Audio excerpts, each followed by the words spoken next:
Sebelum melanjutkan pembahasan kali ini, silakan klik tombol subscribe agar Anda tidak ketinggalan video terbaru dari channel ini.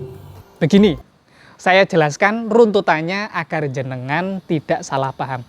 Yang pertama, bukannya saya membela klien saya. Karena setiap orang ini berhak memiliki kebahagiaan. Dan kita tidak memungkiri bahwasanya kebahagiaannya ini ternyata bersandarkan sama wanita yang lainnya.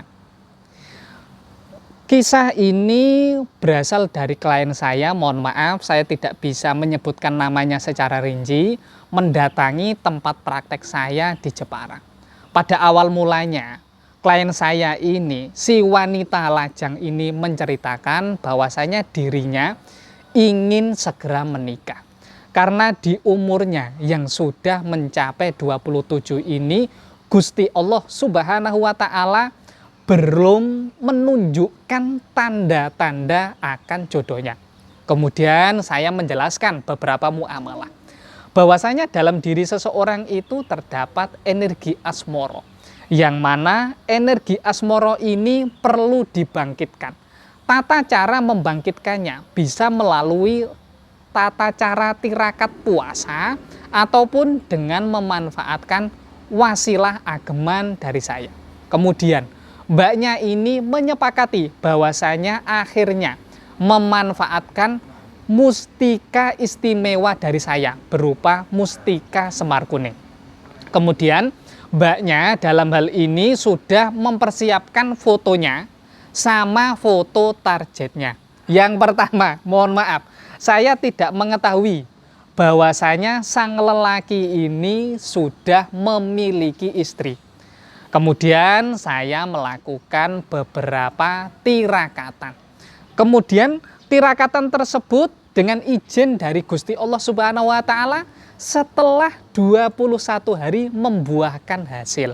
Kemudian klien saya ini si wanita dengan lelaki damban hatinya ini ya biasa, namanya pendekatan pastinya jalan bareng.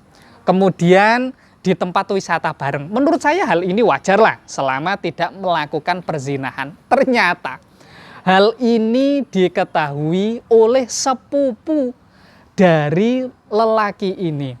Kemudian sepupu ini menyampaikan keluh kesahnya sama sang istri dari lelaki ini. Kemudian wanita ini melaporkan kasus ini di pihak kepolisian bahwasanya hal ini merupakan tindak perzinahan. Padahal perlu dipahami, tindak perzinahan baru bisa ditindak ketika klien saya ini dengan lelaki dambaan hatinya ini, mohon maaf, sudah melakukan hubungan intim. Nyatanya hal ini tidak terbukti. Mohon maaf ini, bukan saya membela klien saya ini. Karena posisi saya tidak mengetahui akan hal ini.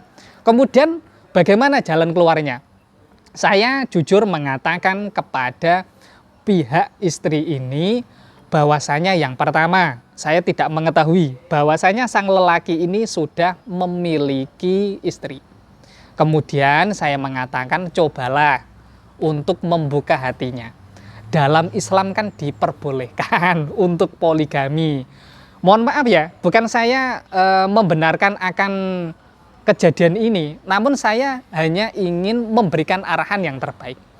Kemudian, tapi karena sang istri dalam hal ini kekeh tidak mau dipoligami, kemudian ya saya dalam hal ini tugas saya sebagai pakar spiritual mengarahkan kepada klien saya, cobalah hatinya dibuka untuk orang lain. Namun yang namanya cinta kita tidak mengetahui dan kita tidak bisa memastikan harus disandarkan si A dan kemudian si A ini harus lajang lah, kita kan tidak mengetahui. Karena rumus cinta ini bisa terjadi karena kenyamanan. Dan karena lelaki ini diyakini bisa membuat kenyamanan, ya akhirnya terjadi permasalahan semacam ini. Kurang lebihnya saya mohon maaf jika kasus ini akhirnya saya naikkan ke video. Karena saya tidak menginginkan hal-hal semacam ini terjadi lagi. Bolehlah kita menyukai seseorang, tapi harus ada beberapa dharma. harus ada beberapa aturan yang perlu dijalankannya. Untuk aturan tersebut sudah saya bahas di video saya yang sebelumnya. Monggo bisa disimak dan dipelajari. Kurang lebihnya saya mohon maaf. Wassalamualaikum warahmatullahi taala wabarakatuh.